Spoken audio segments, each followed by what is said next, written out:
ஒரு நல்ல கதை, கேட்பவரை ஒரு புதிய உலகத்துக்கு கொண்டு செல்லும். நீங்களும் வாருங்கள், கதையை கேட்போம். ஒரு அழகிய பகல் நேரம், பறவைகளின் இனிமையான சத்தத்துடன் காடு அமைதியாக இருந்தது.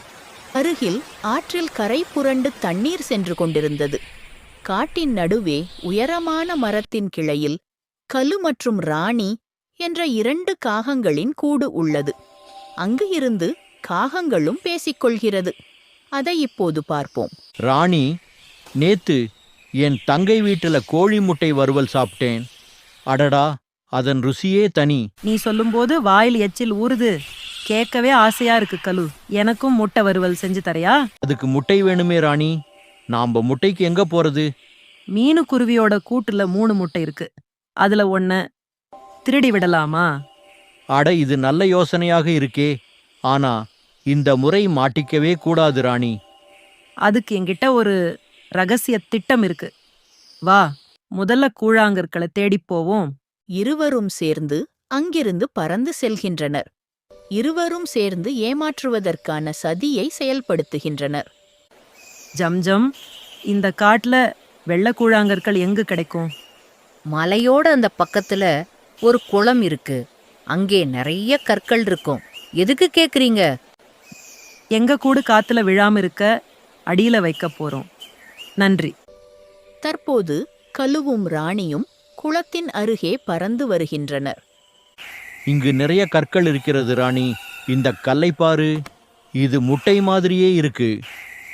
ஆமாம், மீனுகுருவி வெளியில போனதும் நாம இந்த கல்லை அங்க வச்சிட்டு முட்டைய திருடிடலாம். வா சீக்கிரம். இருவரும் சில கூழாங்கற்களை எடுத்துக்கொண்டு மீனுகுருவியின் கூட்டை நோக்கி பறக்கின்றனர். மீனுகுருவி தண்ணீரை குடிக்க பறந்து செல்கிறது. இரண்டும் திருடுவதற்காக மீனுகுருவியின் கூடு உள்ள மரத்திற்கு வருகிறது. வானத்துல கழுகுவோட நடமாட்டம் எதுவும் இல்ல. இப்போ போய் தண்ணீர் குடிச்சிட்டு வந்துடலாம். அதற்கு முன்னாடி முட்டைகளை இலைகளால் மறைத்து பாதுகாப்பாக வைக்கிறேன். மீனுகுருவி தண்ணீரை குடிக்க பறந்து செல்கிறது.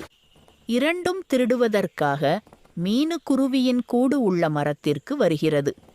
கலுவும் ராணியும் திருடிய முட்டையுடன் தங்கள் கூட்டை நோக்கி பறக்கின்றனர். மீனுகுருவியின் கூடு, பின்னர் அதன் தாயின் கூடு. இலைகளை நீக்கிவிட்டு, ஐயோ, என்னோட ஒரு முட்டையோட நிறம் மாறி இருக்கே, கெட்டு போயிருச்சோ? பதற்றப்படாம இதை பற்றி அம்மா கிட்ட கேட்டாதான் தெரியும். மீனுகுருவி தன் தாயின் கூட்டை நோக்கி பறந்து செல்கிறது. ஆமாம், இந்த முட்டை நிறம் மாறி இருக்கிறது. இதை நான் தொட்டு பார்த்து சொல்கிறேன்.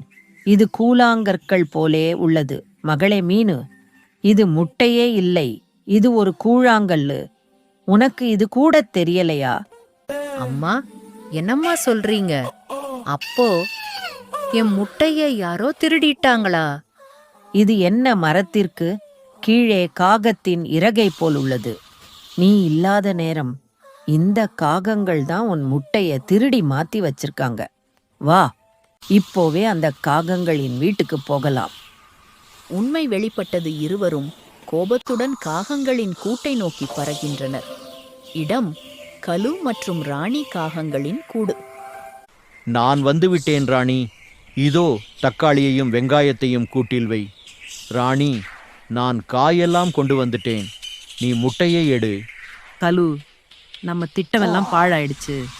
அந்த மீனுகுருவியும் அவங்க அம்மாவும் நம்ம கூட்டிக்கு வந்து கோபத்தோட சண்டையிட்டு இருந்து முட்டையை எடுத்துட்டு போயிட்டாங்க. அது மட்டும் இல்ல, மற்ற பறவைகள் கிட்ட சொல்லி நம்மளை இந்த காட்டுல இருந்து விரட்டணும்பான்னு பேசிக்கிட்டு போறாங்க.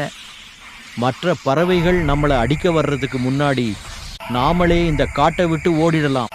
காகங்கள் தப்பி ஓடுதல் கலுவும் ராணியும் முட்டையை பறிகொடுத்த பயத்தில் தங்களால் இயன்ற வேகத்தில் வேறு காட்டை நோக்கி பறந்து செல்கின்றனர். திரையச்சத்தின் விளைவே இந்த தண்டனை. அதுபோல் பொய் மற்றும் திருட்டு, இது போன்ற கெட்ட பழக்கங்களை செய்யக்கூடாது. செய்தால் ஒரு நாள் இதேபோல் யாரோ ஒருவரால் ஏமாற்றப்படுவீர்கள். நண்பர்களுடன் ஒற்றுமையுடன் இருந்தால் எதுவும் சாத்தியமே. இந்த கதை உங்களுக்கு பிடிச்சிருந்தா மறக்காமல் லைக் பண்ணுங்கள், சப்ஸ்கிரைப் பண்ணுங்கள். அது மட்டும் இல்லை பெல் ஐக்கன் அழுத்துங்க, அப்படின்னா தான் உங்களுக்கு நோட்டிஃபிகேஷன் வரும். மறக்காமல் சப்போர்ட் பண்ணுங்கள். நன்றி.